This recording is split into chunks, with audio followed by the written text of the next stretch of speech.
Hey there, friendlies. How's up? Welcome to the 18th of March episode of my fantabulous BBNB live stream, where we have beverages, we got blades, and we often talk about bushcrafty stuff.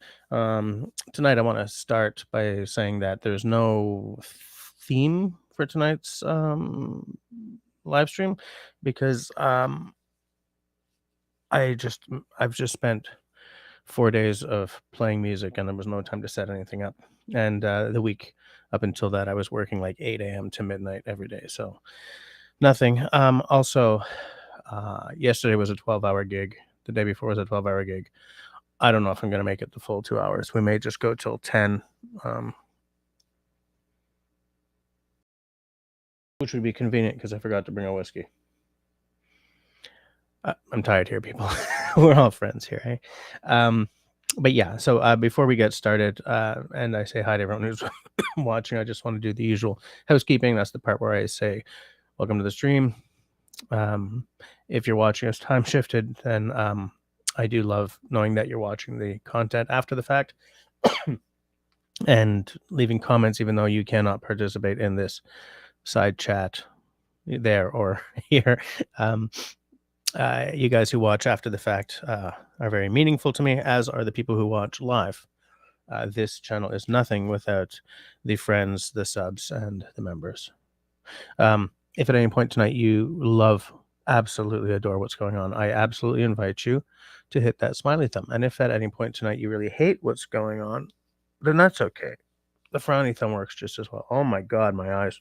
And if you want to take a more active role in supporting the channel, keeping the light on around here, then I invite you to investigate the join button. If you right click on that, excuse me, sorry guys. If you right click on that and open in another tab, there you will see the 2 tiers of membership that are available to you. Stop it. For your hard-earned cash, as well as what each tier gets you. 4 days straight of singing and screaming is not so good, you know what I'm saying? Yes, so I'm going to see who's hanging with us, who we got to say hi to, what's happening out there in the world, and then I will tell you what my last 4 days was like. And because I haven't seen any YouTubes or spent much time at all on Russell's Discord, find out what's been going on. So let's see. Right off the bat, we had Country Boy. Now, as you guys know, Country Boy is both a channel hero and a channel mod, so it'll be nice. Nate Zoinks, shooting in outdoors. How you doing? I don't think I've seen you in a minute. Have I seen you before? Whatevs. Welcome to the stream. I hope you enjoy what we're going to be discussing. It's a different stream than I'm used to doing. It's not going to be very bushcrafty, but we'll see if we can fit a little camping and outdoor stuff in there somewhere. Say it with me, people. Say it with me. Tea is a good drink. Off-Grid Recon, nice to see you. How's it going? How you guys doing? Where's the weather where you guys are? Hey, we got Grace popping in. Nice and early. How you doing, Grace? You warm or you cold? What's the weather like? We got Chris, Mr. Peanut Trucker. How you doing tonight? Where are you in the world? Well, in the United States tonight. Are you on the... Oh, Off-Grid was... Okay. So that was Nate Zoinks is your other channel. That's good to know. Maybe I'll go check that channel out too. Where was I? Yeah, so where are you, Peanut Trucker? Mark Davidson, how you doing? Man, it's nice to see you guys because, like, I think it was last week. I couldn't do it. I couldn't get on, and the week just got away from me. Oh, there's Shawnee. How you doing, Shawnee? How's your channel going? Yeah, guys, you have to assume that I know nothing about what's been going on in your lives for the past week. I have had zero time to watch anything, to read much of anything. I dropped a couple of notes on the Discord just to let you guys know I was still alive, but you know.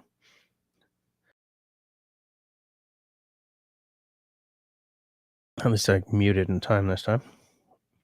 Um, Everyone's saying hi to each other, so I'm just going to skippy and skip. Destiny popping in. Happy to see everyone, obviously. Nice to see you as well, Destiny. How are you doing tonight? What's the weather like in your neck of the country? Destiny's got the Pellegrino going. Ready to start sipping on some high class water. Good to know. If at any point I suddenly and I disappear, it's because it's just me and the 6-year-old here tonight, and she's asleep. But if she has a bad dream or something, I may have to run upstairs. And by the way, as I said,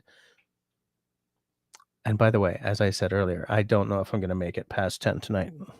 I'm very bloody tired. Yeah, I'm a I'm a rock and reel star. We rock and reel. It's a fiddle band, guys. But let me finish saying hi to everyone, and then I'll blither on. Yeah, there's Off-Grid Recon saying that he was logged in with his other channel. Country Boy went for a drive on Sunday to send up the drone. Your spot is still under a few feet of snow, so I won't be doing any bushcrafting for a while yet. I wish I had a drone. I really do. Oh, Mark got an ad. What time is it? 21:15? Really? I set it for every half hour. That's weird, Mark. You're in Phoenix, Arizona, 70 degrees. So that's somewhere in the 20s in Celsius. Am I correct? Oh, you're near to Chris. You're near Christy and Steve.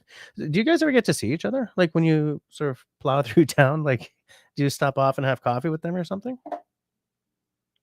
If you do, I want to see pictures. You sent a picture of you with someone a few months ago, didn't you? I'm sorry. It's I will say one thing. This, I believe, is the first year that the 3 members of my band don't have full-on bronchitis after the what I like to call, and they begrudgingly have taken on to calling, the St. Patrick's Week slaughter. Off-Grid also got an ad, but at 9:14, guys, I set it to every half hour, so what's it doing at 9:14? Hike with Mike in the house. How you doing, Mike? How's the weather down in Florida tonight? Christy says it's going to be in the mid-90s there next week. So if 40 degrees Canadian is 100 or 104 or something degrees freedom, then in the 90s, that's pretty freaking warm. That's in the 30s, I guess. I'm totally pulling numbers out of the ether here. I told you guys that I'm completely enumerate, right? If someone asks me to do math on the fly, I just give up. My soul leaves my body and I fall into a slump.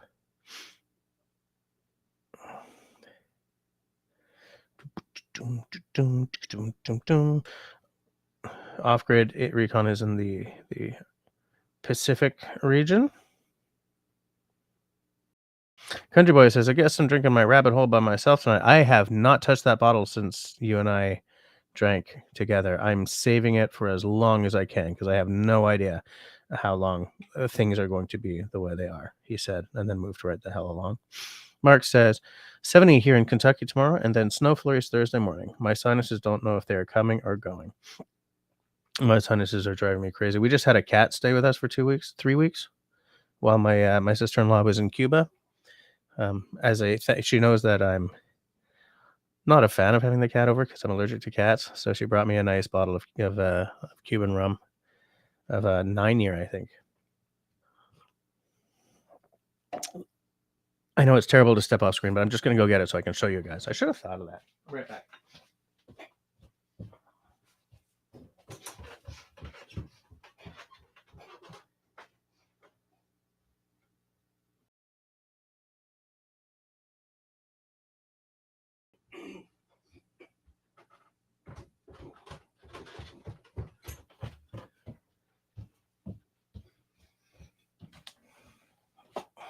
I'm excited to try this, actually. Come on, focus. So it's a 9-year. And Looks nice and dark. I don't know anything about this rum, but I'm very much looking forward to trying. And of course, it's all in Spanish. And I never learned Spanish. I learned German, and I'm currently doing Swedish, but I never learned Spanish. And because of the francs, French is not close enough to Spanish for me to just figure it out. The way like Italian and Spanish can sometimes sort of like work out the meanings. When the Franks took over what is now France, um, there's a lot of Germanic influence in French, so I have no idea. I could use Google Translate, I guess. But anyways, I'm hoping it's delicious. She doesn't know anything about it either. Um, but it's not like the typical. What's the rum that we can all get all the time up here? Is like Havana Club. I think in the States you can get Havana Club, but it's not actually the real Cuban rum. I think it's made in, I don't know, Barbados or something. Um, but yeah, so this is not like your typical rum that we can get up here. So I'm excited to try it. Um, Christy is drinking the Woodford Reserve, which is a delicious bourbon that I will likely not buy again. We've seen them once. We had Mexican food, but I'm a little far away for a meetup today. Yeah, Mexican food. I love that. I don't get Mexican nearly often enough. You must be able to get some great stuff in Arizona.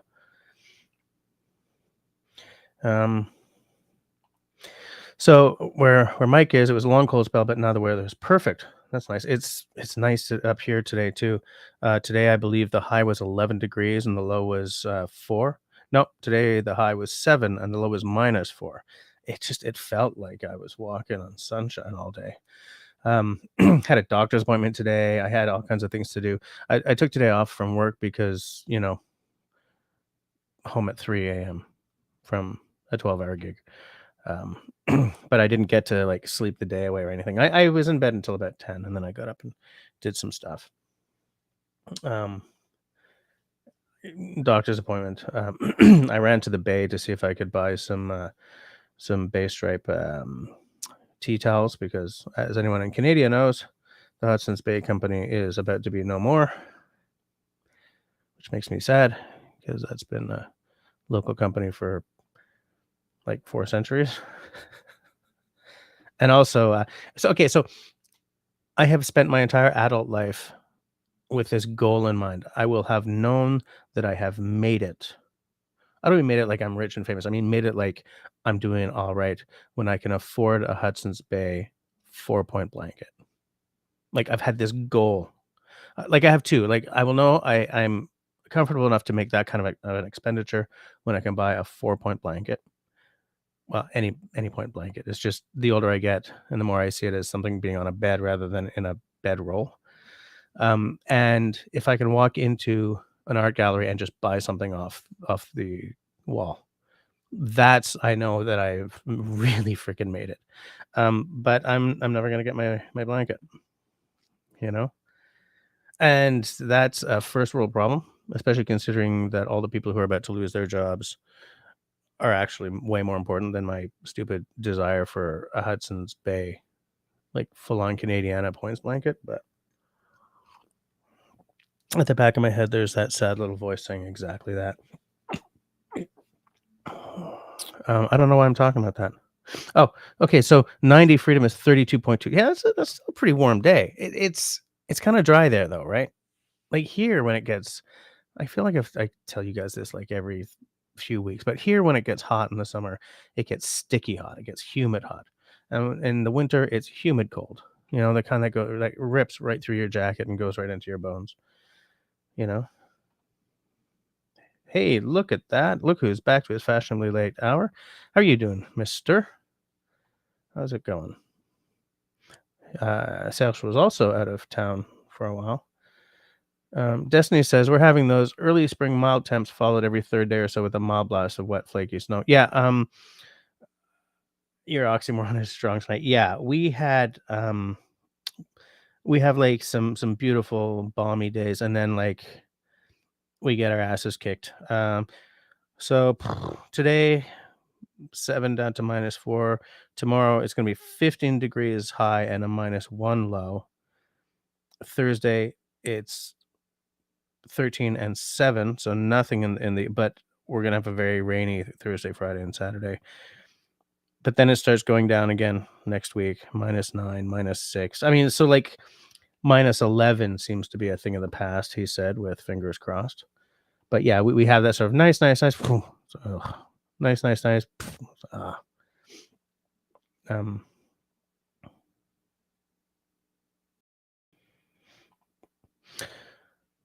Peanut Trucker says to Mark he's gonna be in Louisville next week for the big truck show. Louisville, right? Louisville, not Louisville.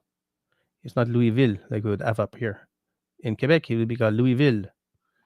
In Ontario, it would be called Louisville. Louisville.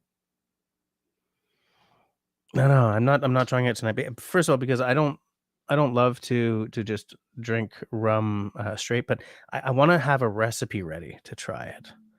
Um,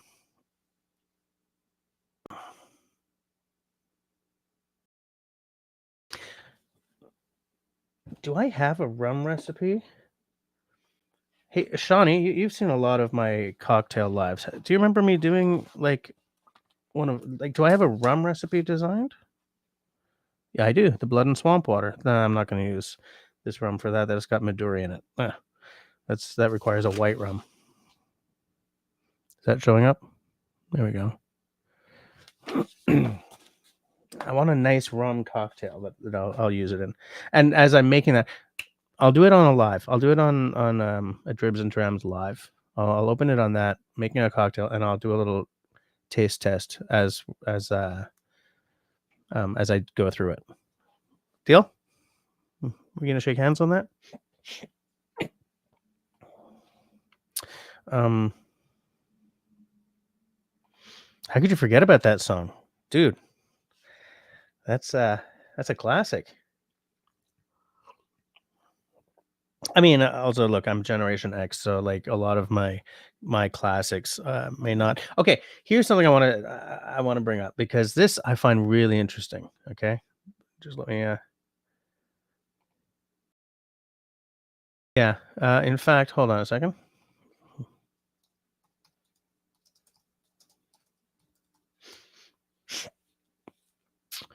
Hudson's Bay. Hudson's Bay was founded on the 2nd of May, 1670. Okay, so it's 354 years ago. It's not. It's not 4 centuries, but it's a lot older than me. Um,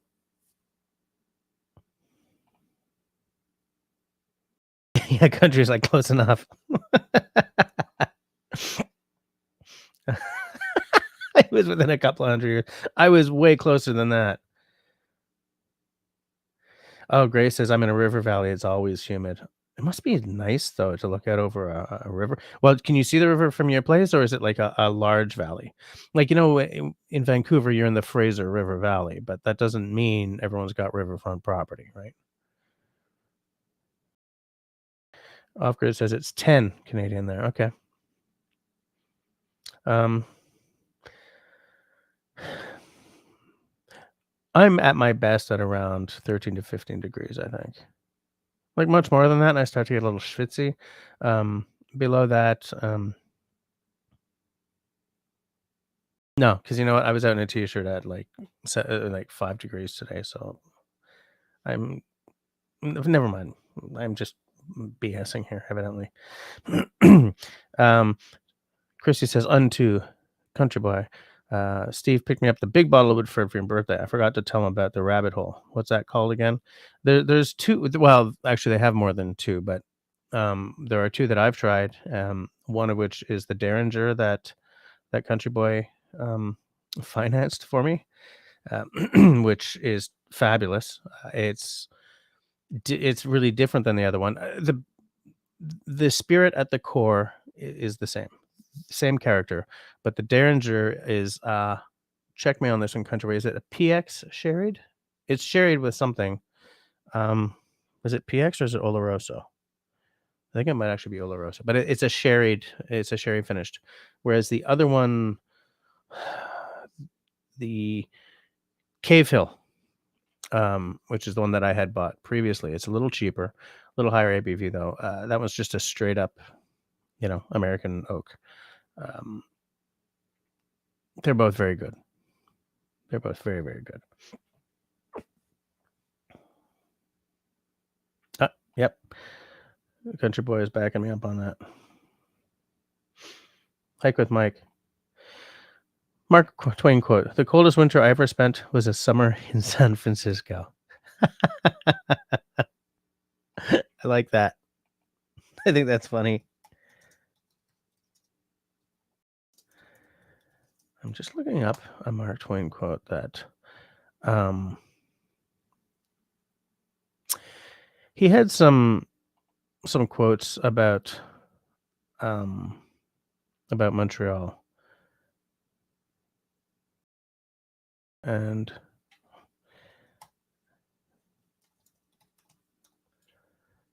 hold on a second.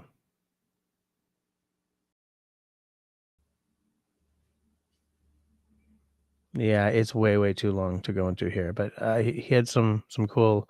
He gave a speech about his time in Montreal and Quebec City.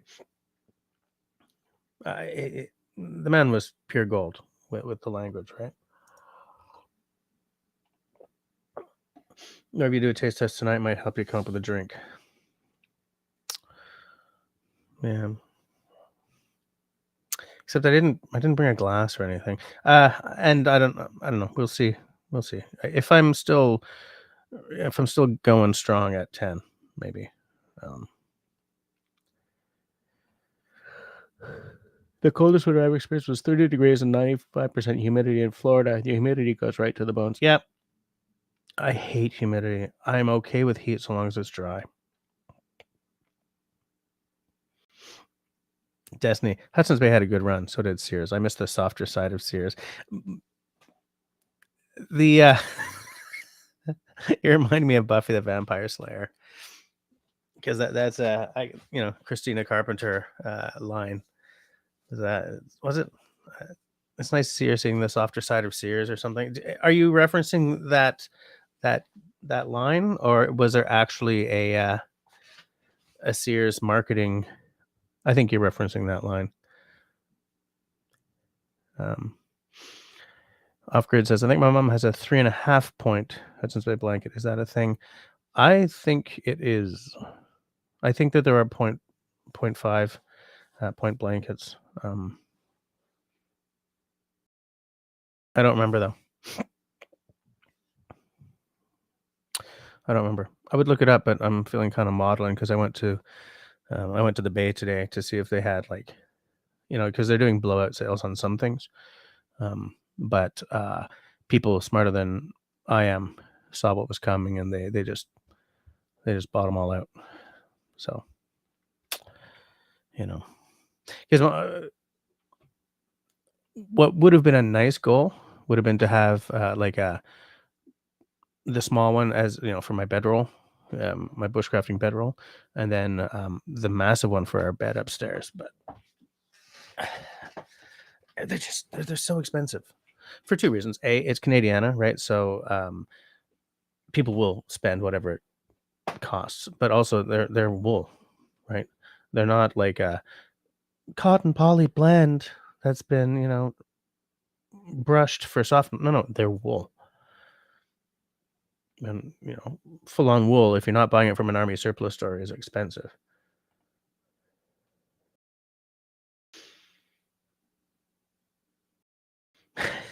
Schwitzy, look at Jess pulling out the Yiddish. So I used to illustrate books for the Jewish Education Council here in Montreal. It was a summer job. I was doing it to pay off a base that I was trying to buy. My first bona fide good base. I was whatever. I was in my 20s or my late teens or something, and I knew if I'd done something good, because they called me Ishai, which apparently was my name in Hebrew. And if I wasn't doing so great, they called me Jesse. That was a long time ago. Grace says, Ohio River Valley near Louisville. The valley is big, can't see it from my house, 10 miles away. Yeah, okay. So it's like living in the Fraser River Valley. Yeah, you can't see the river, right? Serge says, absolute truth. The Native Americans won't miss the Hudson's Bay Company too much. Yeah, in fact, the timing of them going under now is sad on two fronts. First of all, um, they've been sort of trying to deal with that in interesting ways. Like they did a whole sponsorship of 5 episodes of the Canadian Geographic podcast, in which they absolutely dealt with the fact that they were, what time are we? They were shit to the natives, to the Amerindians, or neither of these are words that we use in Canada anymore. They're the First Nations. Um, like being upfront and honest about it. And also, what they did was they implemented a program whereby buying a points blanket, like all points blankets, the proceeds went into, I would like to say go into, but the company is almost history. So it went into funding for First Nations artists. So it's sad that, they're trying to do the work to rebuild their relationship, and they're not going to get to do that. But also, with this country being full of people who ain't buying off of Amazon anymore, if the numbers had not been as bad as they are, and they had someone smart in there somewhere, they would have been able to figure that out. They would have been able to make an opportunity out of that.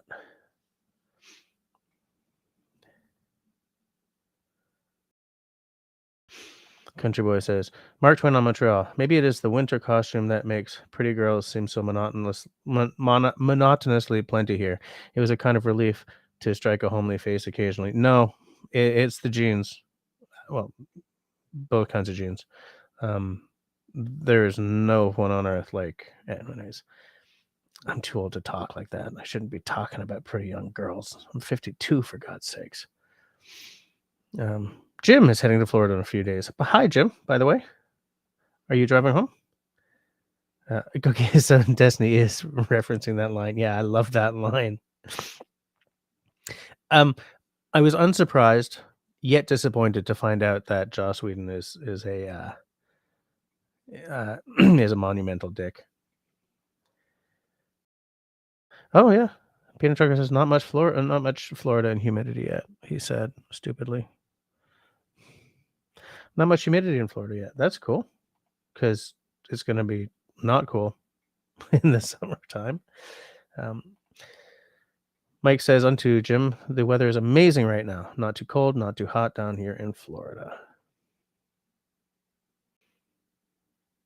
This, Country Boy, is exactly the quote I was about to look for.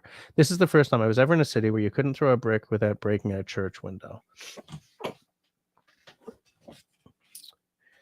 Yeah.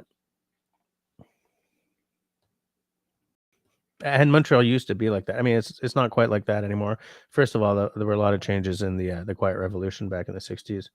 But also, like, churches are disappearing fast. Serge says, unto Grace, I'm about 15 to 20 clicks away from the St. Lawrence. The trees are hiding the view. My neighbor down the road can see the Côte Nord. I'm just trying to visualize where you are because, I mean, the North Shore, I mean, if you're on the South Shore, like near the water, of course you can see, well, depending on where you either see the island of Montreal or, because like if you go up to the Saguenay, you can't always see the other side of the river, right? Because that's pretty freaking wide, but you're not that far. You're like a what, 2 hour drive from Montreal, 2 or 3, or are you further than that? By the way, Grace, Côte Nord means the North Shore, the North Shore of the river.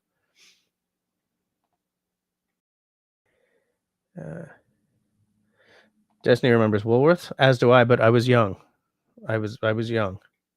but I do remember Woolworth. So, was it Woolworths that became Zellers? I think it is. It was. Supposed to be 75 when Jim gets to Florida.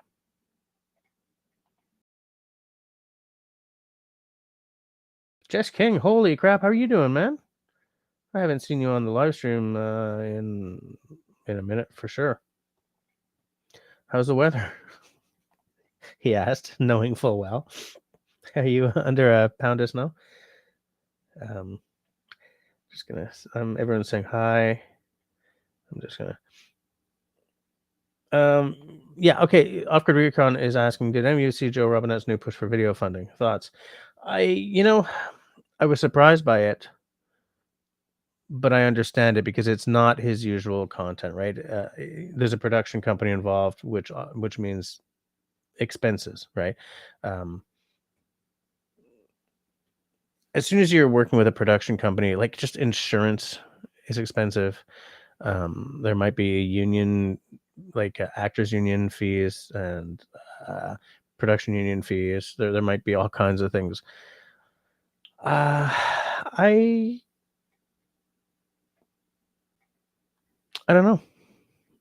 I'm tempted to throw a few bucks at it, but I haven't.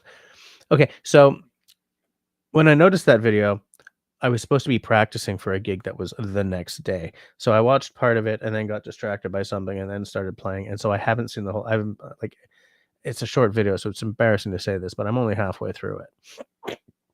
But I kind of feel that if he wants to be, how do I say this? There's no money to be had from YouTube anymore, right? If you don't have memberships or patrons or brand deals or whatever, you're not making anything, right? They've reduced the opportunities for money and the amounts, cut it right to the bone. He, I have a job,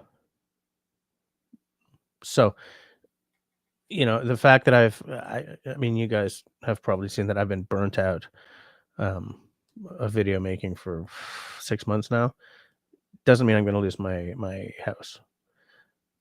For a guy like Joe who depends on pumping out content to keep the wheels from falling off his life and his family, it's really hard for me to be angry about him trying to get crowdfunding going on for something new. He clearly needs to do something new to keep it fresh. I I hope it's not too different than what I'm used to seeing. Like if he started suddenly doing dirt bike content, I'd be like, nope, skip. But if he's still like hitting the woods and camping and fishing and doing woodcraft stuff and all that, I want to see it. I want to see it. You know. Um, and I also can't really fault him for the crowdfunding push as someone who has channel members, right? Like I have to be really careful about what I say about other people, like finding a way to make this thing work. Because we would all, underneath it all, the vast majority of us dream of just making content, right? Not having to do this balancing act of making videos and just keeping the kids fed kind of thing. And yet I know a lot of people who find that having memberships and patrons is crass, right? Asking people for money so you can keep doing what you love, blah, blah, blah, blah. And I get that. I absolutely understand that. Um, but I can't afford to buy another one of these lights if YouTube isn't like making a little bit of money, right? Because I can't. You guys know I'm about to pay 12 grand for one of my daughter's teeth. That's where my income has to go. Like all this stuff has to pay for itself in some way. You know. So I don't know. Like I was surprised to see that it was a crowdfunding request, but I wanna see what he does. I'm curious about seeing what's gonna come of it. Oh, yeah, and so the point that I'm only halfway through the video is I didn't get to the point where he might have mentioned how much the take is gonna have to be. Like, do I can I throw him $10 or do I have to throw him 50 kinda thing? I don't know anything, right? Um, so, you've off grid recon, I guess you've seen the whole video. Is there something I'm not aware of that would change my my headspace on this? And have the rest of you seen I'm late on the side chat, so I don't know. Have the rest of you seen the, oh, everyone's getting an ad.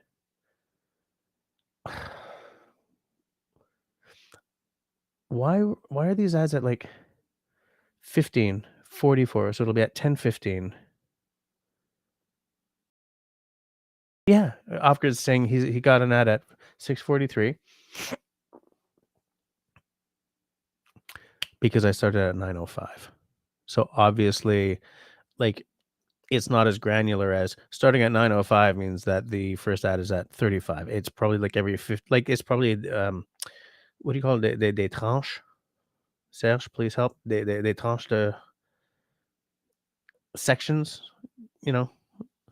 Like, it's probably 15-minute chunks that it uses. 15-minute blocks? Blocks. That's the only thing I can figure out. Um, yes. So how many of you saw that video, and do you guys have thoughts about it? Like, does anyone absolutely disagree with me? I'm open to that conversation for sure.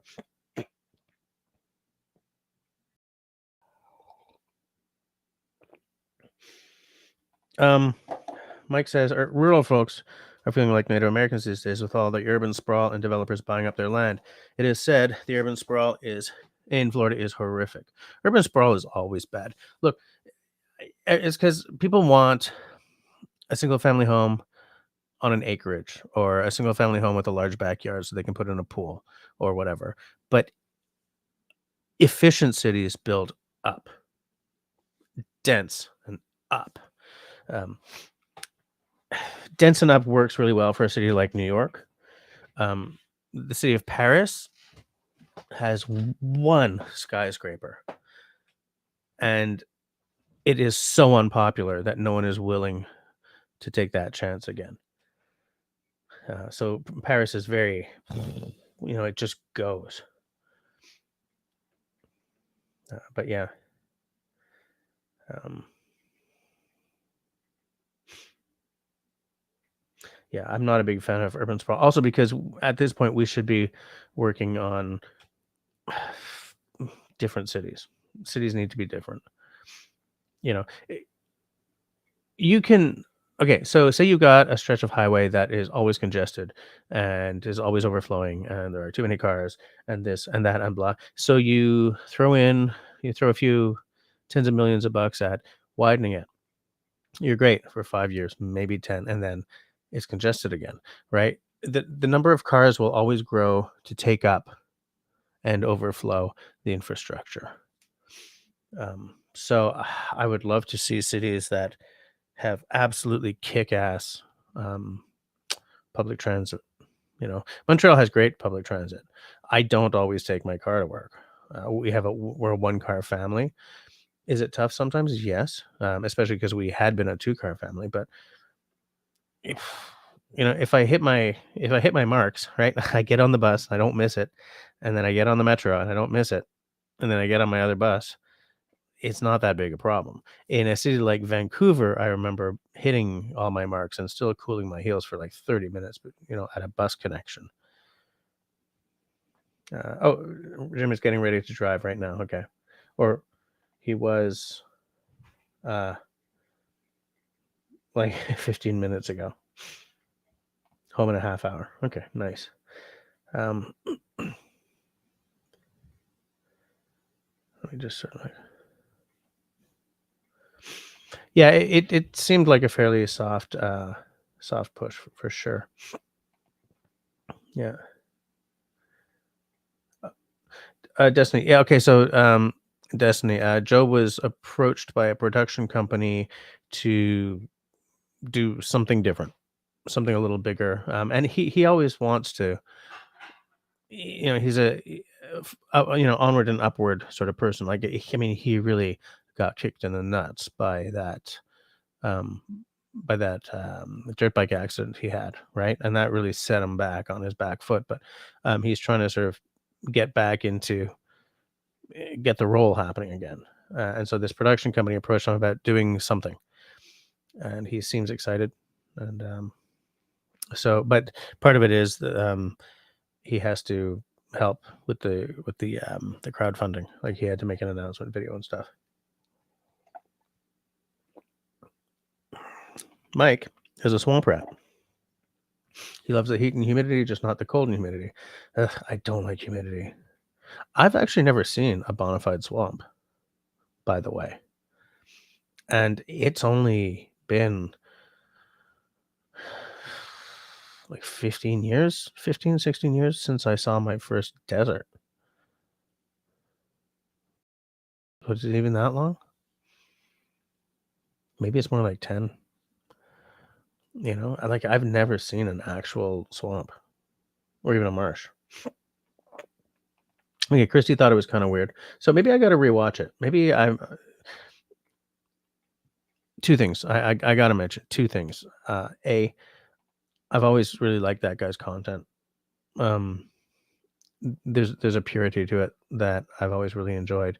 Um, like, he goes to the woods, chops some wood, makes a fire, fishes, eats, lights a lantern, relaxes, goes to sleep. Next morning, hey guys, uh, it's the kind of content that it's the kind of content that I really like. I don't need it to be, Bear Grylls in the woods kind of thing. I've always liked Joe Rogan and his content. When I had him on this live stream series, like, remember I had him on for a panel talk, and in the green room afterwards, like, when he's not speaking ex cathedra, like on a camera for an audience, when he's just talking to you, he's exactly the same guy.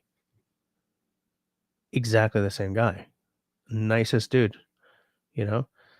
Um, and I love that.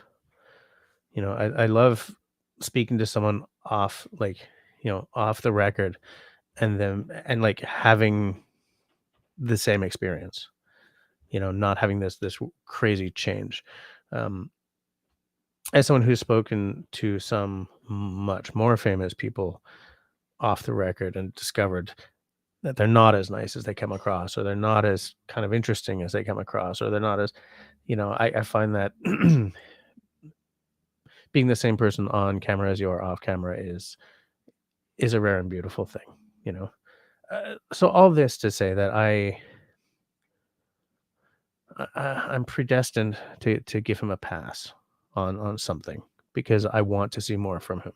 So maybe I'm just, you know, maybe it's that. But I wasn't. I found it bizarre, but it didn't really bug me. Um, Country boy, Robin is scrambling. I think his psyche is in trouble. That might be. I mean, he might be sort of looking for something. I don't want to. I don't want to wish bad for the guy, for sure. Um, there's been sort of a little bit of sort of trying new things, um, but I mean, I think he probably really took a financial hit when he had that accident and couldn't put content out, right? So he's probably trying to get back on the horse there. Oh, Destiny likes the that raccoon dog thing, the picture that Jess King put on the Discord, on Russell's Discord. Yeah, I like that as well. So Serge says, I am so late, guys. Sorry. You're 500 clicks from Montreal, and your house is 220 meters up. So if I can see over the trees, I could have a nice view. Yeah, that would be such a nice view. Because 220 meters up. Yeah. Kind of feel that you're not going to raise all the trees just for that view, though. There was I just reminded myself, like, this is, like, 25 years ago. There was a woman in the British properties, so that's up the side of a mountain in West Vancouver. It's very expensive properties, and my dad and I worked on a couple of houses there. Um, so she had, like, it wasn't a cliffhanger house, but it was a house, like, up the side of a mountain, and the neighbors had like, a row of trees that were blocking her view down into the Burrard Inlet. So she poisoned the trees. She hired, some guy to come and poison the damn trees and killed off all the trees. And so the fallout from something like this is you're in legal trouble, you're financially liable for sure, but the trees are dead, right? And they're not gonna grow back to that kind of height again anytime soon. So it was like no matter what, she still got her view. And to her, the financial compensation was, "Who cares? I mean, I live in the British properties. I can afford anything," kind of thing.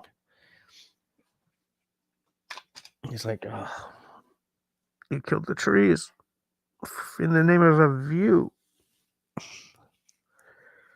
And of course, in that area, the view pumps up the value of the property, right?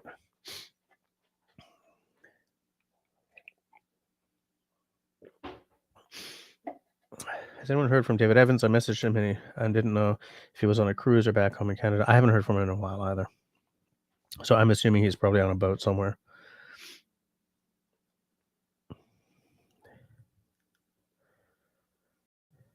Hike says, "My channel is about my message, not the money. Simply saving wildlands from destruction. Enough said."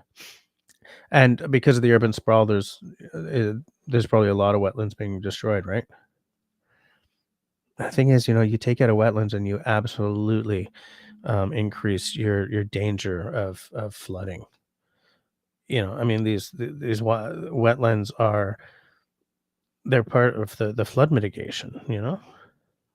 Sorry, I just was making sure that a message that came through wasn't something that I had to jump on right away. Awkward recon. Okay. I'm a fan of Joe's, but I agree. It was weird. He seems like he's scrambling and YouTube isn't what it once was. Love his content, but honestly, it's been hard to watch for a while. He's not the same. Um, I can't, analyze someone, but I do feel that he was really shaken by that accident. I think he saw his future flash before his eyes. Absolutely.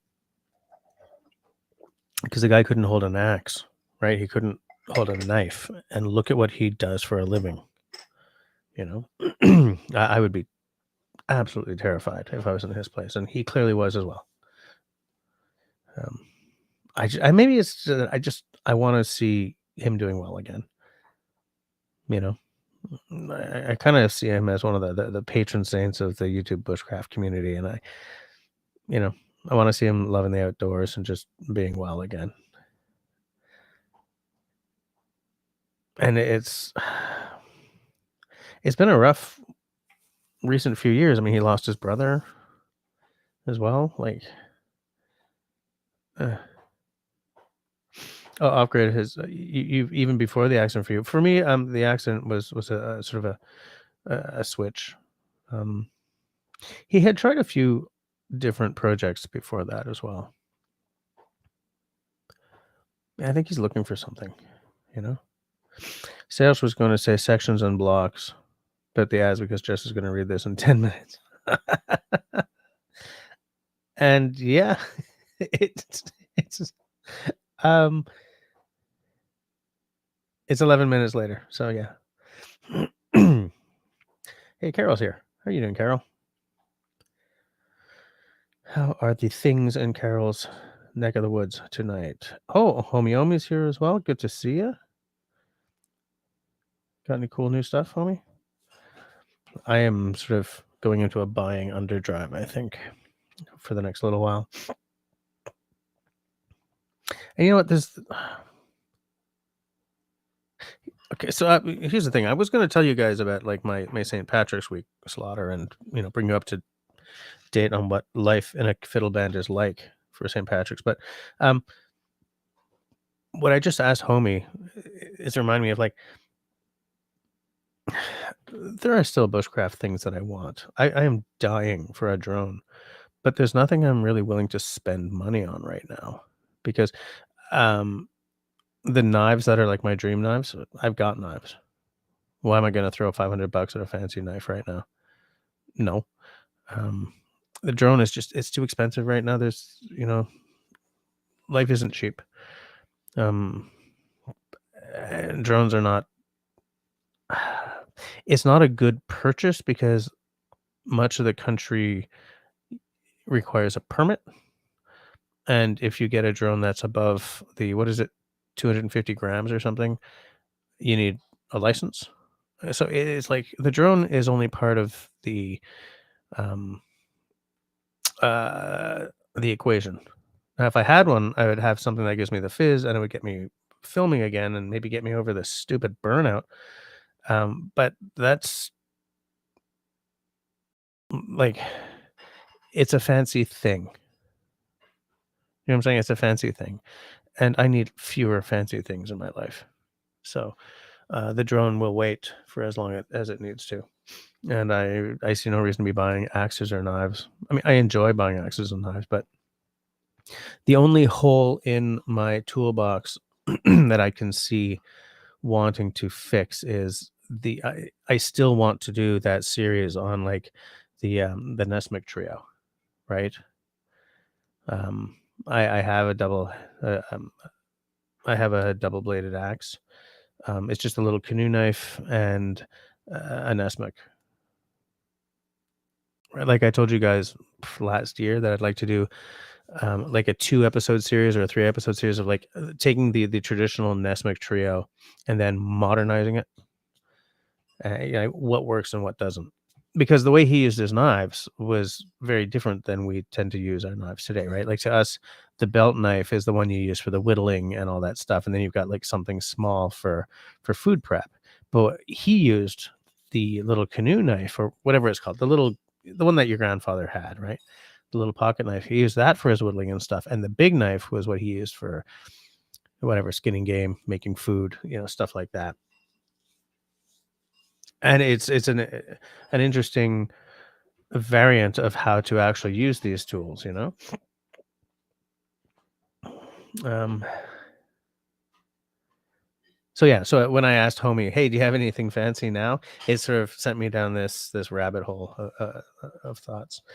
Everyone's saying hi to Carol. Carol loves Joe Robinette. So do I. I I mean, I'm not going to keep sort of gushing about him, but I absolutely want to see him enjoying enjoying his process again for sure. Shawnee is still listening. That's fine. If you want to, Shawnee, if you want to do something really simple, is that just put a full stop or what's the other word for a full stop? A period every now and again. It's what like Mallory and I used to do to each other just to show that we're still listening. We're just doing other things. It's just like throw a little dot and send that. Hike with Mike also loves Joe. I've also been watching him for years. I was watching when, the episode where he hit 1 million uh, subs. Sorry, I'm trying to get comfortable on my chair here. He was so excited, and I was so happy to see that. I just, like I've told you guys before, and I really live this way. I don't want to reach out and touch someone in the comments if it's not to bring some kind of light. Like if it's not to compliment them on something, or like there'll be, maybe sometimes I'll drop a little constructive criticism. It's like that thing you did there. Have you thought of trying it this way or something? Like I want to, I want to be someone who doesn't diss people. And part of that is that I want to see the guys that I watch, the people, okay, that I watch. I want to see them enjoying being YouTubers, enjoying being in the woods or on a canoe, or I also love it seeing it when something just doesn't work. Once Joe was testing. the strength of something. It just went pop and just popped him right on the head. He's like, "Ah!" And I love that he left that in because, I mean, you guys have seen how many mistakes I make in my videos. I just leave them in, right? Um, yeah, that's someone clearing the dishwasher upstairs. Um, and so for part of that, it's like I'm perfectly willing to give guys like Joe a pass if it means seeing some great new content. What I'm not a massive fan of, and I will just sort of stop watching someone without making comments about anything, is if their channel makes a big change. There's a couple of big channels that we've talked about on this live stream before, so I'm not going to drag their names again, but there's a couple of channels that made big changes, and I just wasn't interested in the content anymore, so I just stopped watching. You know, um, Christy, yeah, you might be right, but here's the thing: I'm burnt out, but I have a job, so not making YouTubes doesn't mean I'm going to lose the house. Joe needs to keep putting out videos. It would kind of be nice to see him on a National Geographic series or something. Like, who are they? She runs Paddle Like a Girl. Oh, come on, what are their names? I will look it up on the Instagrams. Tori, and oh fudge. See how I just censored myself right there? They have a series on one of these cable channels, I think. And maybe that's the way.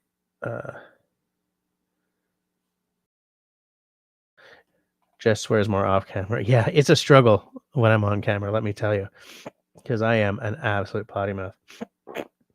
Yeah, yeah, you can poison trees pretty easily. You drill a hole and you put whatever it is. I don't remember what it is. Mike says, I hiked to the summit of the highest point in Florida, Britton Hill. It was a grueling 345-foot ascent. 245 feet. That sounds pretty long. Sounds pretty high. Because I'm 5'7". So that's a whole bunch of Jessies. Sales is also impressed. Yeah.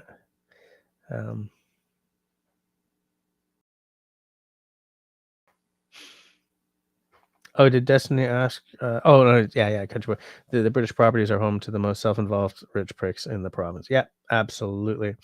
In fact, it's at one point it was one of the most affluent neighborhoods in North America, along with Westmount here in Montreal.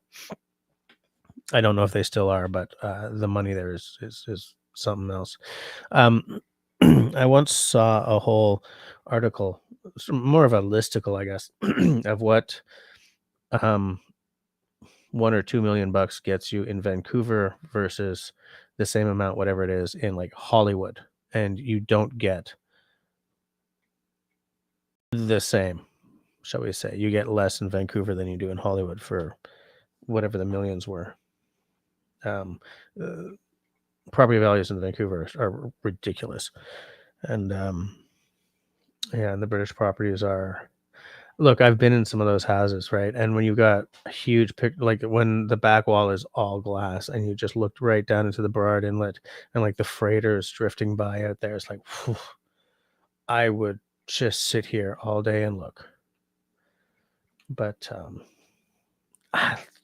eat the rich, right? I keep saying it.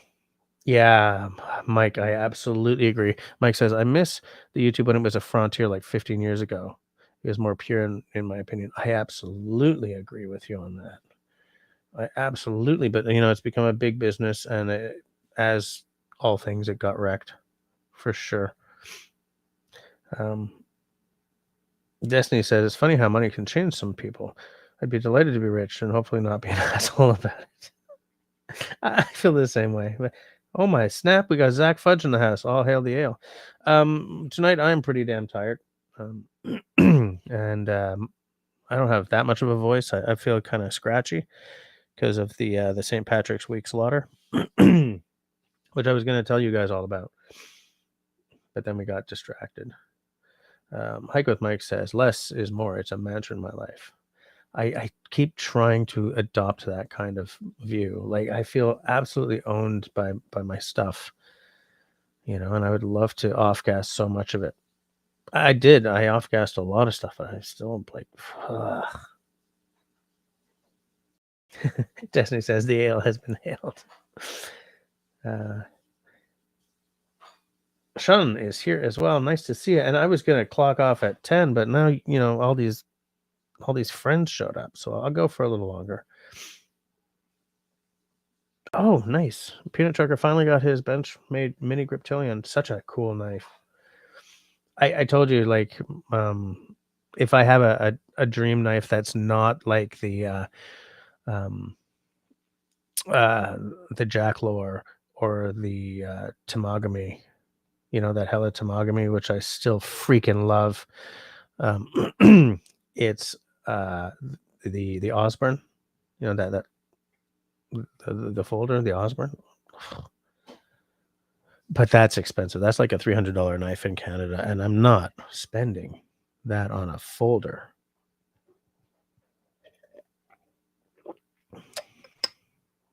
But I'd kinda like to. Um, Sean Alaska, great vid about the batteries, electric solar. I like the simplification for us, not technical. Yeah, I'm gonna watch those. It's just I've been very bloody busy. Oh, so check this out. Oh, wait. Okay, Off Grid Recon is still listening. Obviously, I see a full stop there. That's good. Um, Sean says I wanted to make it simple enough that even I could understand it. Yeah, I'm gonna watch that video for sure. Um, Oh my snap! There was a bonus video as well. I've been so out of touch. So here's what happened. For the week leading up to St. Patty's, 4 days in a row, I worked from about 8 in the morning until like 10, 11, or midnight, just trying to get a video out for review at work, because it's been taking forever, and I felt under the gun. So I was tired, and I didn't have time to keep up on my YouTubes or anything. And then uh, Friday and Saturday, we played the usual Squid Gigs, right? That's 9:30 p.m. until 2. We try to end at 1:30 or 1:45, give us time for encores because nobody lets us off stage without them anymore. And then so we did that, and then Saturday, shut up, dummy. Sunday was parade day. Now, Montreal takes St. Patrick's Day very seriously. They don't do it the way the Irish do. They do it the way the Americans do, right? So it's a big party, stupid drinking, huge parade. It was, don't know if it still is, but it was like the preeminent St. Patrick's parade in North America for a while. Again, I don't know because I don't keep up on this stuff. I'm not that interested. Um, uh, yes. So on parade day, we start at 2:30 p.m. and go till close, till same, 1:30, 1:45, so that we can be so we can be finished at 2. That they want you done at 2 a.m. no matter what. Because then they do last call and blah blah blah. And then Monday was actual St. Patrick's Day, and so on actual St. Patrick's Day, it's again you start at 2:30 p.m. and you go until close. Here's the cool thing: by 1 o'clock on both Sunday and Monday this time, they were like, and we want to go home because the staff has been going full out from morning till night as well, right? Um, but like a 12-hour gig or an 11 and a half hour gig is a really long gig, because what we do is we play for an hour, we take a 45-minute break, we play for an hour, we do a 45-minute break, we play for an hour, and like my fingertips have been buffed. They're shiny from bass strings. They hurt. My wrists ache from playing the bar on. We drink almost nothing during the St. Patrick's run. It's water the whole time until the last set, unless somebody buys us like shots or whatever. But so we did not drink a lot of booze. No regrets. Um, Friday, Saturday, and Sunday night when we got home, because when we do this run, when we play in Montreal with our actual fiddler, he comes and he stays at my place because he lives in Calgary. So we do it like a little dram end of the night, sort of as a nightcap kind of thing. But we learned like 18 years ago, don't start drinking early in the process because you're gonna just embarrass yourselves on stage when everything kind of hits, So, and also we sing better when we haven't been drinking beer all night. Another ad at 7:14 PST.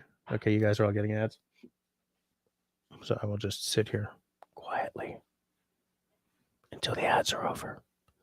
Do some ASMR. Okay.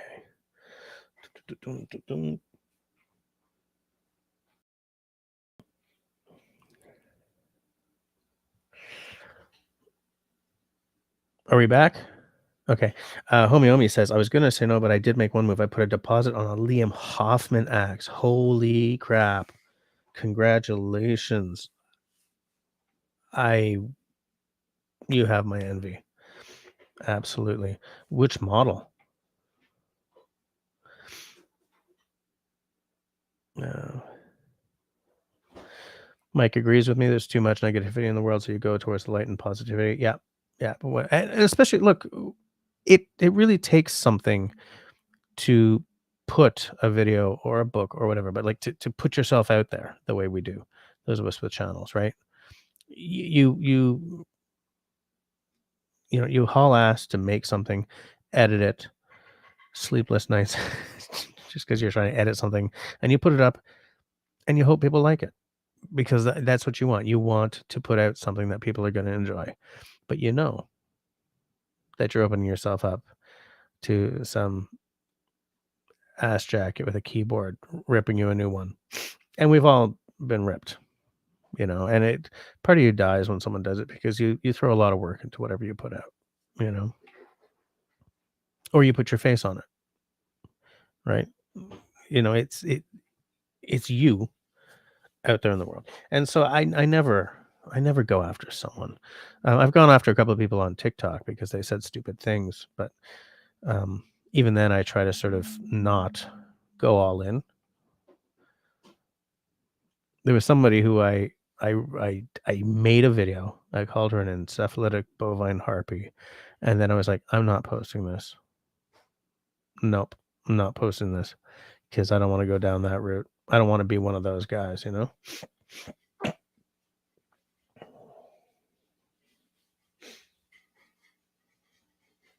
Uh, Zach just bought a new haversack. Nice. Oh yeah. Okay, I know those. Those world. Um, I know those. I used to have one of those. Yes, thank you, Christy. Tori and Jim Baird. Yeah, yeah. There's a lot of Bairds. Like I think there's 4 of them.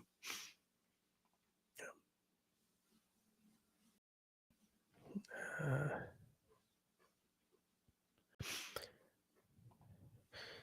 Carol thought he was doing a GF program. What's a GF program?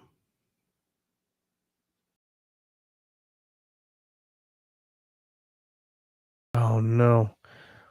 Okay, so it's just done that thing where it reposts like a bunch of chats from like an hour ago.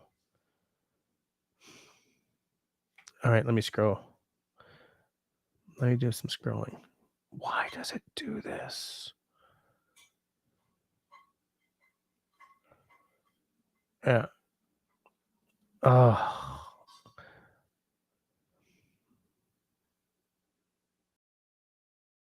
Okay.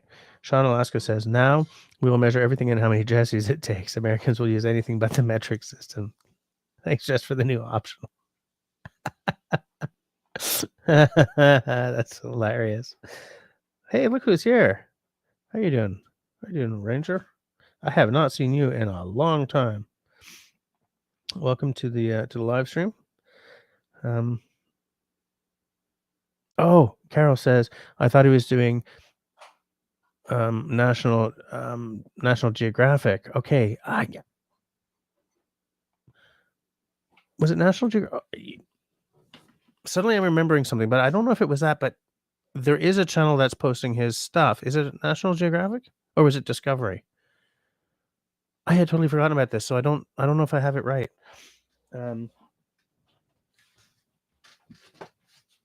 Just trying to get comfortable here. Which channel? Because I remember him doing an announcement that somebody was posting his stuff, and it was one of those sort of cable channels, but I don't remember which one. Does anyone remember? Carol might be right. Maybe it was National Geographic. How good Mike says, the only time I used the metric system was when I used to run 5K and 18K races. That's how they start you. That's how it starts. I see by Jess King. So if Jess King is out, I'm not there in the side chat yet, but it's showing up right there. So good night, Jess, or good morning, I guess. Thanks for hanging out with us. Very good. Mike says, Money Changes Everything. Great song by Cyndi Lauper. I do agree with you. Yeah. Hello, Zach. Absolutely. YouTube it was in general a better place before Google bought it and screwed by trying to make their investment back. Absolutely. Shackwood Farms. Hi. How you doing? The hella Tamagami is great. Why are you saying that to me, man? I dream of owning one of those. In fact, I'd even take the stainless one. But it's just it's the kind of money I can't throw at that kind of purchase right now. And it's funny, it's one of those things where I keep saying when the money's better, I'm gonna, but like every year the price goes up. So it's like when the money's better, it has to be that much better than the better I was thinking it was gonna have to be.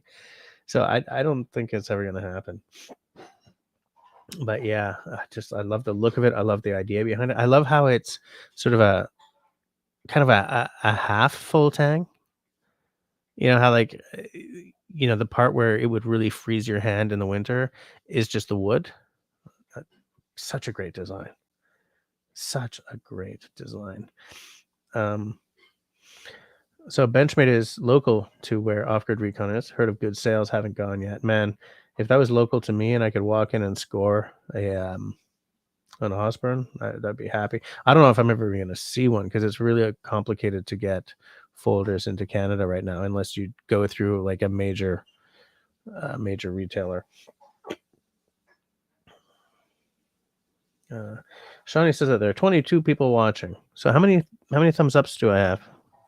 Should I just reload my my YouTube page to see why? Like, there's another way in which YouTube sucks now. Like, that used to update 19 thumbs ups.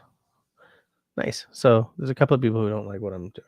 But that's okay. I mean, I'm hurt, but I bruise easily but heal fast. Country Boy has posted a view from the British properties, so anyone who's interested can go check that out. Right click, open in another tab. It says that 8 people apparently hate what they're watching. Okay, I'm still 10 minutes behind. I'm going to sort of scoot ahead a little bit. Destiny sees the view that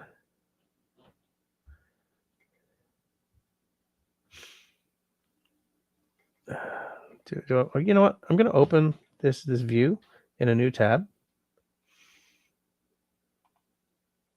And then we're going to look at it together.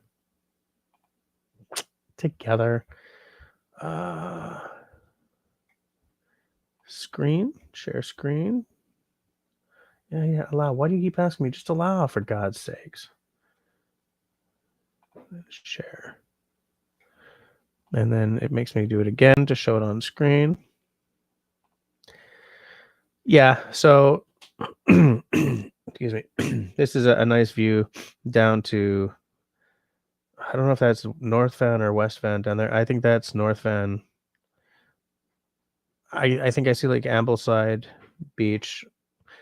There's the I think that's the Lionsgate Bridge. And across the bridge, there's Stanley Park. Then I see Canada Place. Oh, you guys probably can't see my cursor. I'm like pointing stuff out, but I don't think you guys can see the cursor, can you? But anyways, that's a very familiar view to me.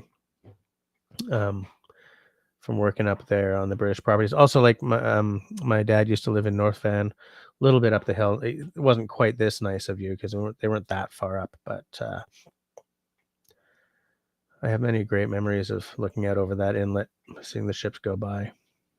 Like I can still smell what Vancouver smelled like to me. Get on the sea bus to cross the water, and I have great memories. I'm never gonna be able to afford a place there. I mean, I'm never gonna be able to move there, but great town. Hey, we were just talking about you. Well, just like an hour ago. So it's nice to see you, David. We were wondering if you were in on a ship somewhere, or if you were back home, or what. Um, Mark says that view is closer than I care to get to cities.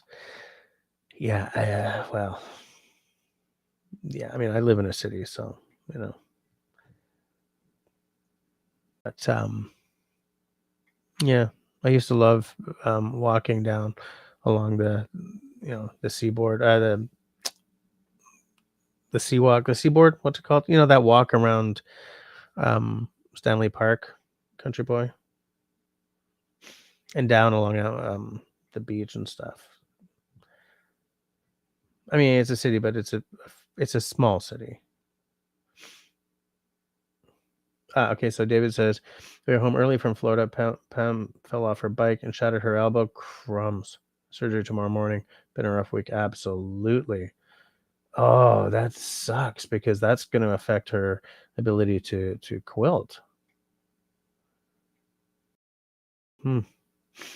Destiny says, if I had that British property kind of money, I'd buy a vast stretch of off-grid, well-treated land and run around in a loincloth all day.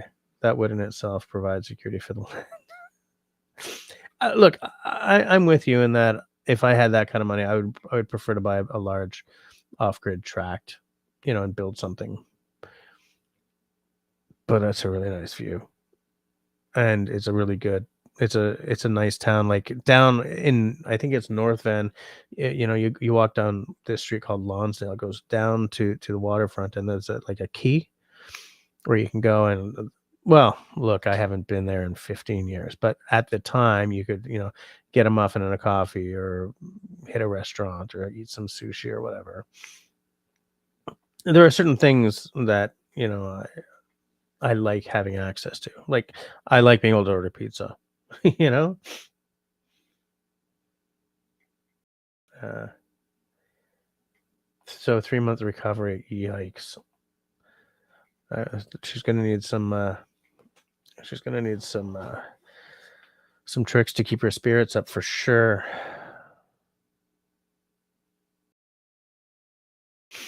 Zach says, don't know if you're interested, but 76 dropped an update today, which added Ghoul players. Interesting. I still haven't played 76. I am replaying New Vegas, which is still my favorite Fallout game, aside from the very first one. And that's because the very first one just opened my eyes. I tried to play the very first one recently, and I was like, wow, we've really moved on. I have a lot of games to get through right now before I look at 76. Like I'm partway through Horizon Zero Dawn. I recently got back into my first playthrough of Cyberpunk. I'm not finished Starfield yet. I gotta play some of the games I own before I go buying another one. 76 does look a lot better than it used to be, though. I am hungry, guys. Jesus. Jesus. Ted and Heather Bear. Yeah, those are the other two bears. Yeah, there's a lot of bears out in the woods.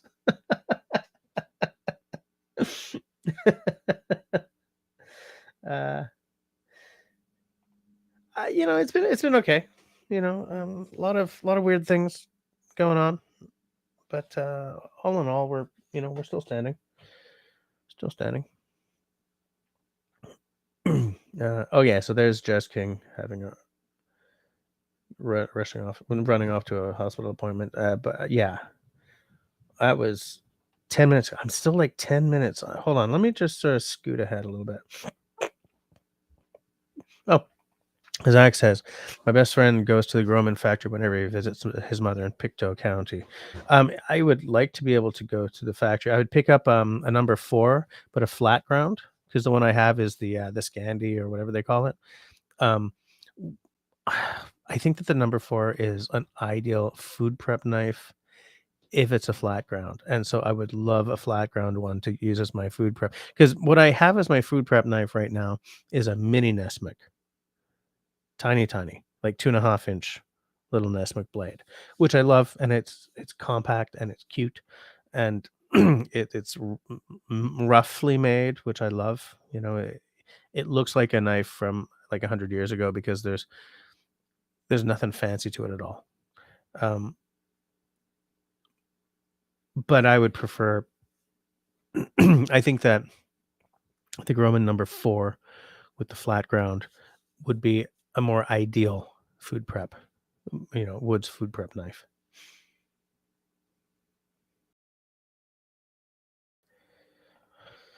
Uh, is anybody watching the Eagles, Jackie, and Shadow from Big Bear Valley on YouTube? No. Oh, is that like a live stream for or what?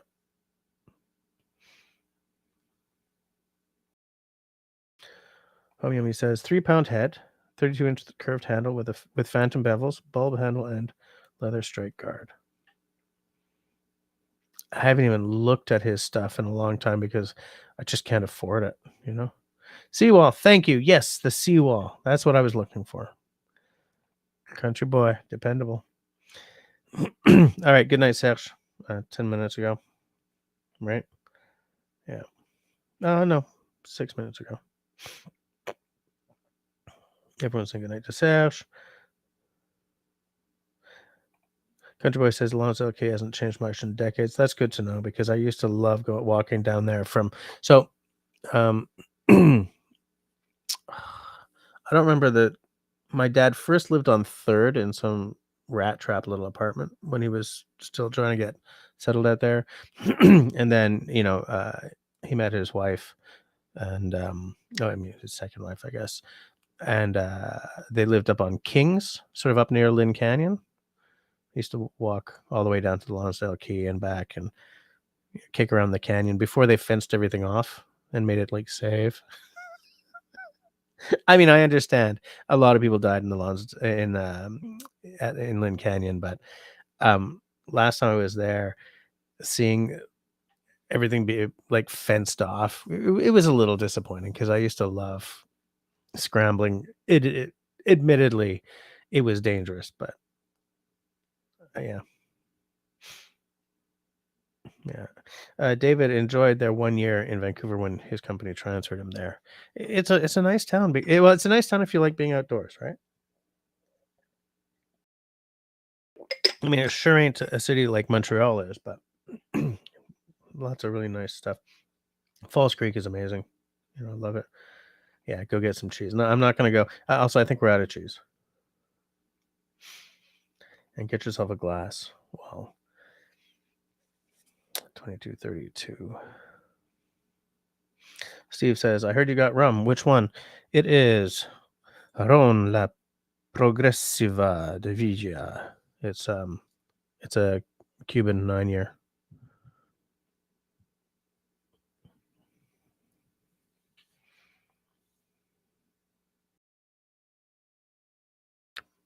Edición Cubana.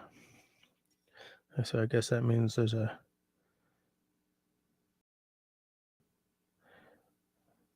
I'm looking for where it's actually made, like what city it's in. Calamaño, Montaña, es en Falla, Province de. Oh, it's so small. I don't know. Like I don't have a map of Cuba, so I can't tell you anything about it. But it's not made like in Havana the way Havana Club is. I don't even think is Havana Club made in Havana. I think it is. uh,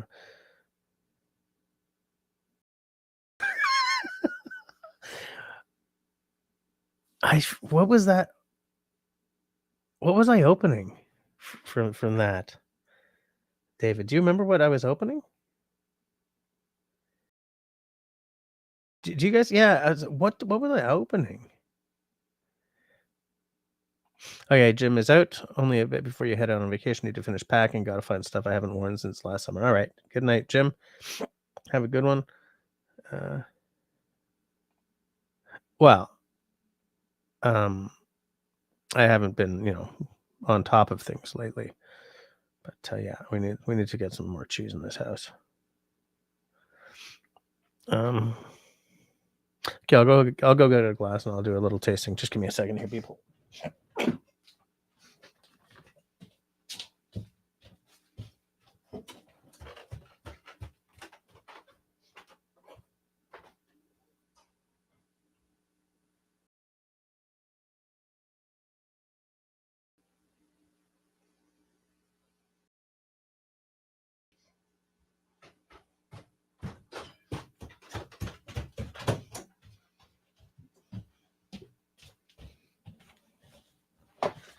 It is bloody cold down here, man. In fact, um,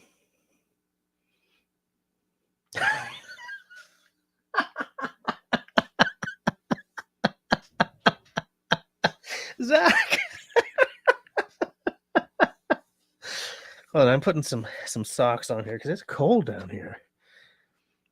What the hell's going on? All right, so let's open this up. Yeah, what was I opening when I said screw top? Uh, the empty chair and microphone looks so sad. So if ever I keel over and croak, I'll get a screenshot of this, and that'll be on my my obituary. I'll make sure my wife puts that on my obituary.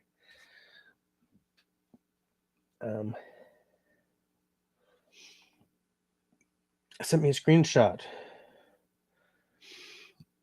Okay, so which of the many communications systems we have did you use? Was it like just a text? It was just a text. What was I making? What the hell was I making? Because it was the impromptu. It was one of the totally impromptu rain dance live streams, and I made a drink. I don't remember what it was.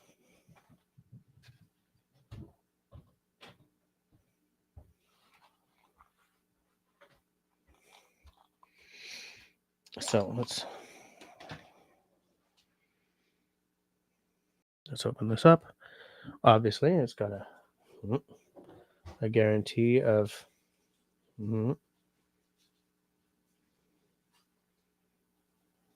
right, the way all good booze does.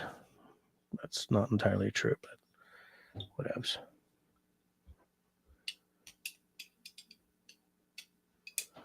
So is this a 750 or is this a 700? I don't know which way Cuba goes on that. Like, you guys might have noticed that a lot of European booze, European sizes are 700 or even 500 rather than 750. This is going to be a 750, I think. And yeah, ho extra. That's not what I'm looking for. Come on, dudes. Where's the actual bottle size?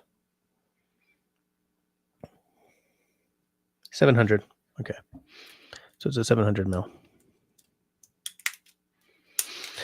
The most egregious. No, it's not egregious. Why are we being dramatic? The biggest instance of like a booze being a different size in North America than its home country is the Nika, that Japanese whiskey from the barrel, which is the one that comes in that tiny little square bottle everywhere except in the United States, because it's a 500 ml, which makes it affordable as heck here. like 66 or $68 or something. But in the States, it's at 750 because that's what Americans expect. Which means that it's priced like a 750, right? At 750, that would be $100 bottle in Canada. But it also means that the bottle looks really odd in the States. It's got this weird elongated thing. You know what? I'm putting this on the desk. Did you guys hear that?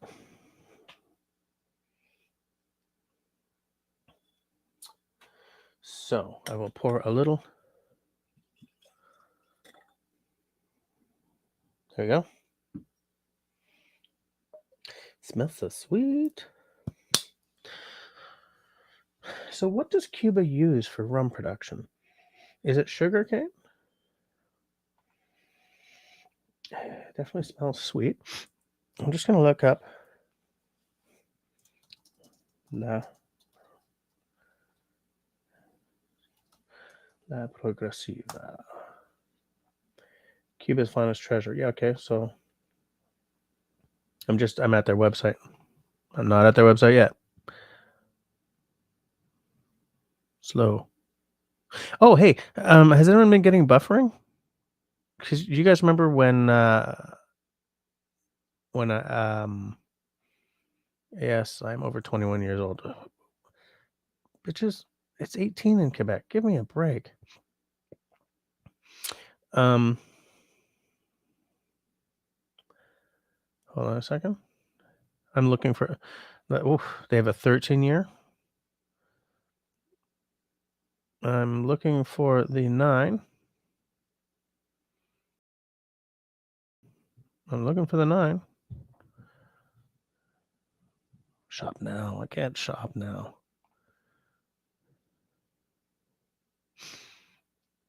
Okay, I'll go to Master of Malt. Okay, so it's a dark rum.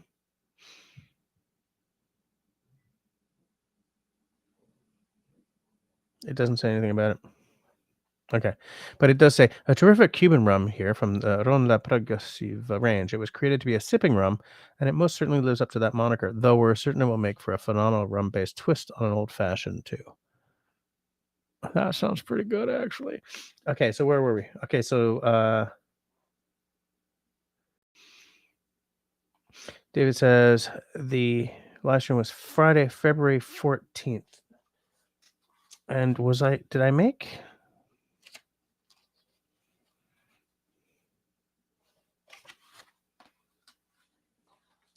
Let me just check. Let me just check. Lives? February 14th, you said? Oh, yeah. Oh, it was the members only. Okay. Does not tell me what I made. It does not tell me what I made. Why didn't I put a... I'm just taking a look to see.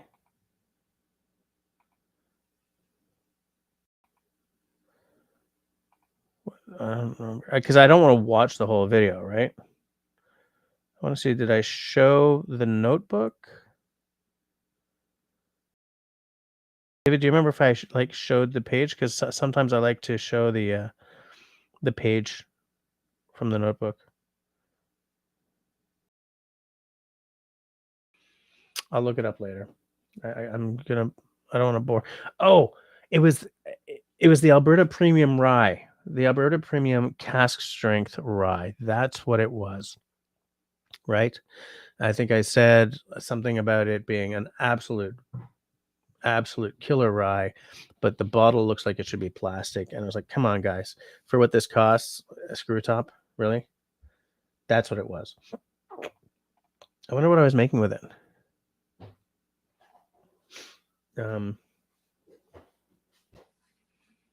So where were we? Christy says no buffering, which is good. Hey, Marcel's here. How you doing? Just in time for the rundown to the end. Okay, so what I wanted to find out was, is the La Progressiva, is it like a sugarcane rum? Or is it something else?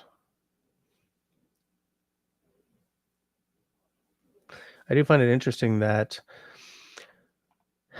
so this is an international website, and they obviously sell a slightly different, or the 9 is like, a travel exclusive or something. Um, I'm looking for, like, the production. So Vigia, Cuba's mark of quality. Women master blenders, Craft Lab Progressiva from spirits grown in the red soil of Ciego de Avila in central Cuba, where rum has been produced since 1577 at Bodega Vigia outside Havana. Um, I don't know what I don't know what they use to make it. So it smells butterscotchy, brown sugar. Oh, okay. You guys are getting an ad, of course, because it's 22:44. I will wait until after the ad. Yeah, everyone's just sort of saying hi anyway.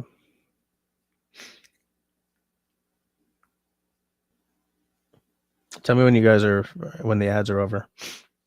Oh, gonna be Christy's birthday on the 20th. Gonna be 59. Nice. I didn't know that we asked that we. Yeah, David says I can't remember, but yeah, I remember what it was. It was the Alberta Premium. Ads over. And David's on the 27th. How do you guys know these things? Um, Zach says this Tennant's Scottish lager is pretty good. One of the few lagers I like. I can get with a lager every now and again if it's a really good one.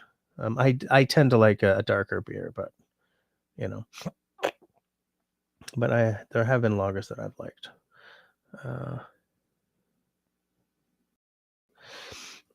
Zach says all rum is sugarcane heavy mash bill. I thought, yeah, maybe it is. It's just like there are a few different methods of making rum, right? So hold on. Like if I look up rum categories with that types of rum. So I'm just looking da-da-da.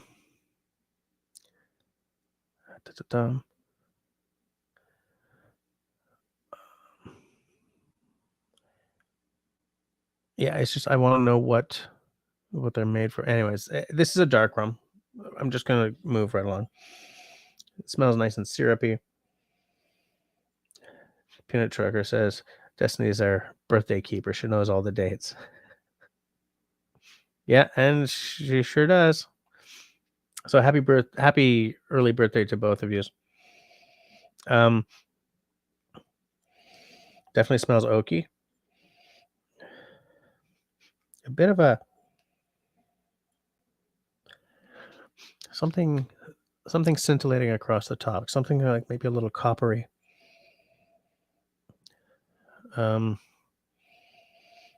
Touch of like marzipan almost. Like nutty. I want to say malty, but no. There's no it's not a malt beverage, you know? Yeah, definitely marzipan-y, a little nutty. Nice. Mm, nice tears, or I guess in the wine world you'd call those legs. Tells me it's probably going to be going to fill the mouth nicely.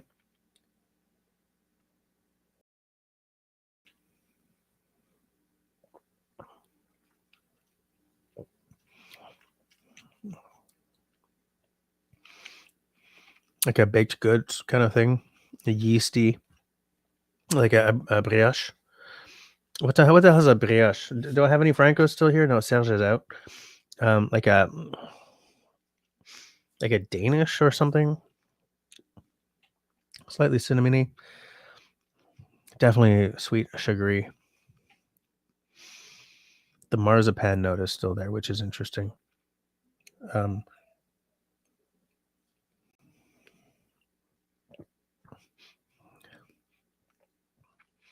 I get a bit of a dark cherry,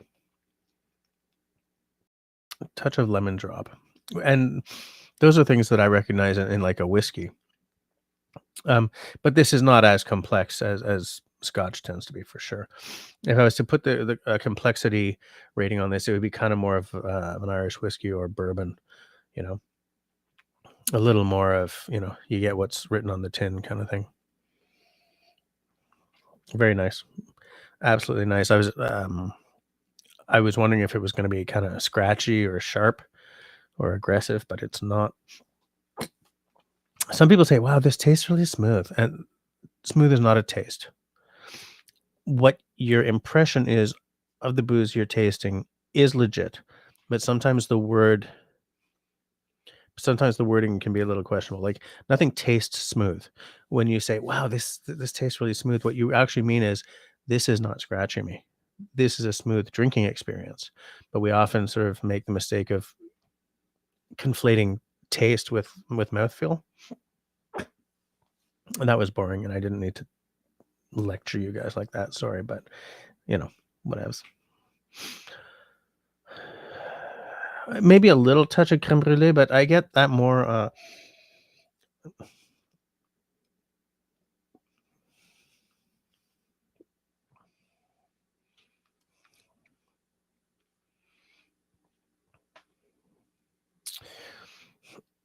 Maybe yeah, maybe a touch of like a slightly custardy note. You know. Um, hold on.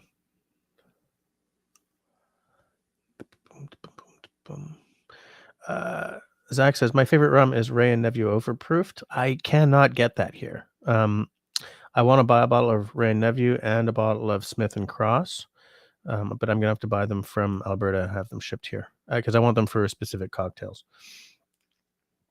I don't know why I didn't pick them up when I was in Jamaica, to be honest, but I didn't. I mean, we were dealing with import rules, right? And for some reason, I had to buy a bottle of Johnny Walker Island Green instead of a Jamaican rum. I was like, what? Anyway, whatever. But yeah, I'm gonna pick that up. Smith and Cross is, I think it's a blend of other rums, if I remember correctly. Um, smell it with the mouth open. I always do. Absolutely. I always have my mouth a little bit open because that that creates more of an open smelling experience in your sinuses. Like because what happens is the retro nasal, whatever. What it means is the air is moving in a cycle through your sinuses, through your head, and it gives you a better. You can pull out more notes.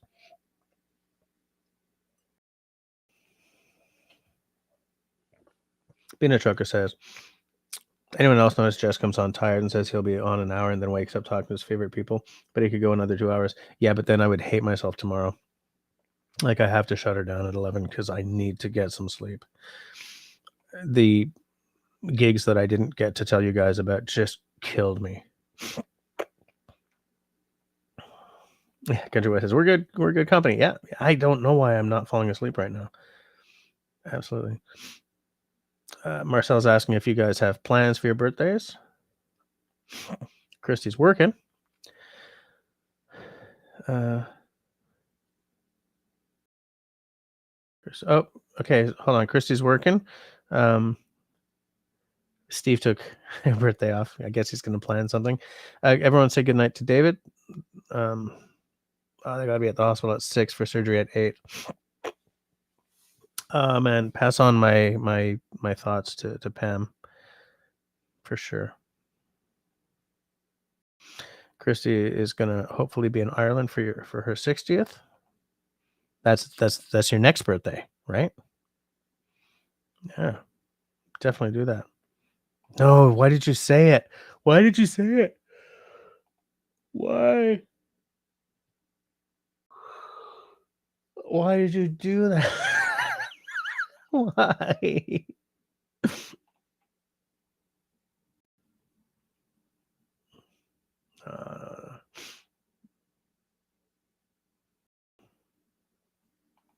Uh, Marcel, Pam broke her elbow while they were in Florida. Well, I finally caught up with the chat at like 22:53.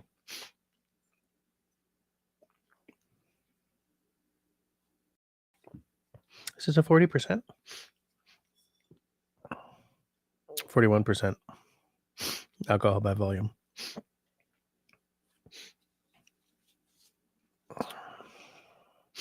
Yep, one, and it's your fault, Mister. It's your damn fault. Now I'm getting a touch of just the hint of a coffee note at the back of my mouth. Where the hell is Russell? Is he feeling okay? I sort of got the feeling like I was missing something, and maybe he wasn't feeling great. Sorry, Jess. Oh, my sinuses are going on me now. Great. I I saw a doctor today about a few things that Look, I'm 52. One of them is this post nasal drip I've had for years. I've been like, we got to do something about this because I've been like snorking and everything more than usual. So we're gonna try some sort of a Flonase or something. We'll see if that helps. Good. I'm so tired of it. Yeah, Zach. They still do the yawn counter, and every time my live stream is going just too well, someone says, "Hey, no yawns yet tonight," and then I'm like, "Ah, I did it to myself." Yeah. Yeah. No, for God's sakes, don't count the snorks. They kill me. I hate them. And it's like my sinuses have been getting progressively worse for the past year or two. So I thought maybe it was a deviated septum, but anyways, I'm gonna go see an ENT. I'll call tomorrow to make an appointment. I got a referral.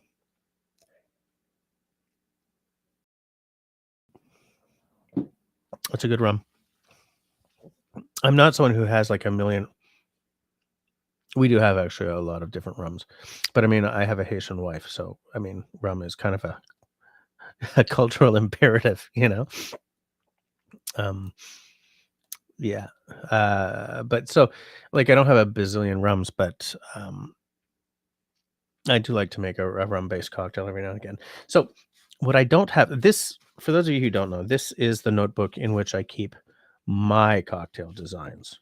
Okay. So anything that shows up in this book is something that I spent a lot of time, money, booze money, and liver designing. And when I get it finished, like, okay, this is the design, it goes into this book. A lot of you will remember how long I was working on my Coleman design, right? And that's currently the only mezcal, or was it tequila? I think I used mezcal. It's the only mezcal cocktail I have in my book so far. I have only one rum cocktail design so far. Nothing in cognac or brandy. And before anyone says anything, no, it's not cognac. It's a French word, and there's no way that would be pronounced cognac in French. It's cognac. But if you're talking English and then you say cognac, it's like those idiots who say, they're talking in North American English and then they say croissant. It's like, shut up, you self-centered ass jacket. It's I mean, it's not a croissant, but I mean, you don't have to like croissant, especially with some BS European French accent.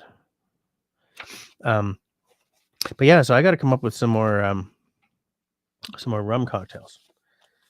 So I'll be looking forward to doing a few more live streams about that on the other channel when I figure some stuff out.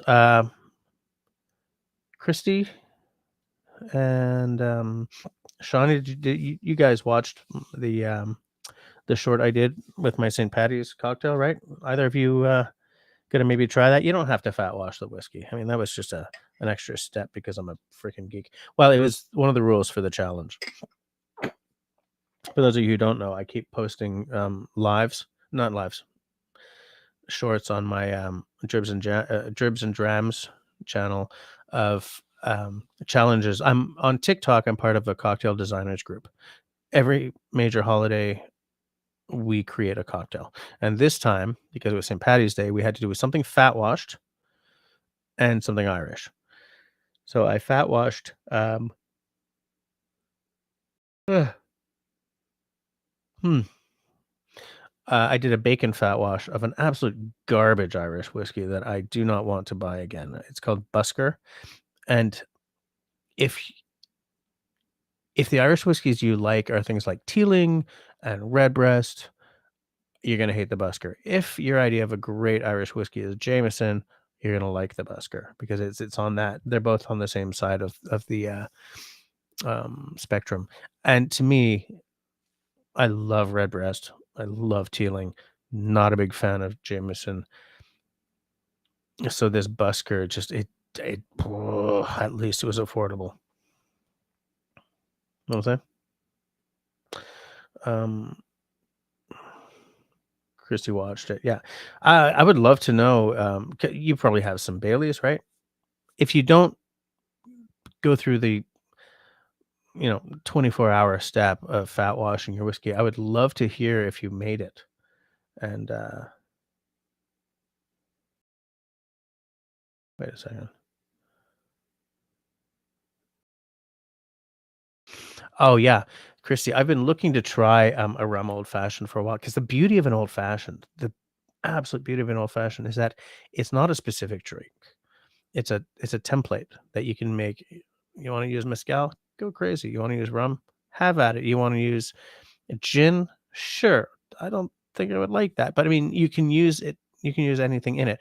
I have always done an old fashioned with either bourbon. I was going to say with either bourbon or rye, sugar cube, orange bitters, and Ango bitters, and then an orange twist.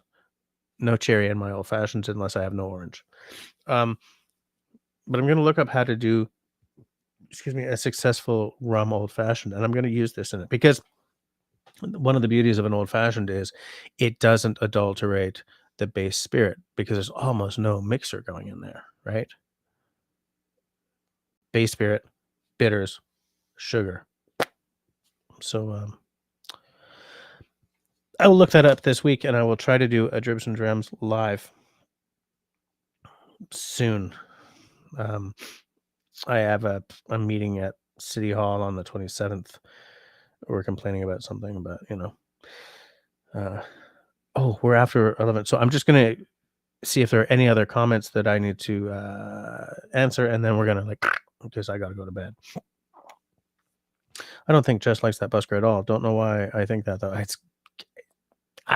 It's not the worst Irish whiskey I've ever had. That title will always, I feel, be belong to the proper 12. Still the only whiskey I've ever poured out the bottle of on camera on my channel. Busker's not that bad. Nothing's that bad. Oh, Zach, yes, you're right. I do like the Jameson, the stout edition.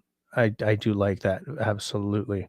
Don't like the IPA version though, and I think that's because I hate IPA, and it's authentically IPA tinged.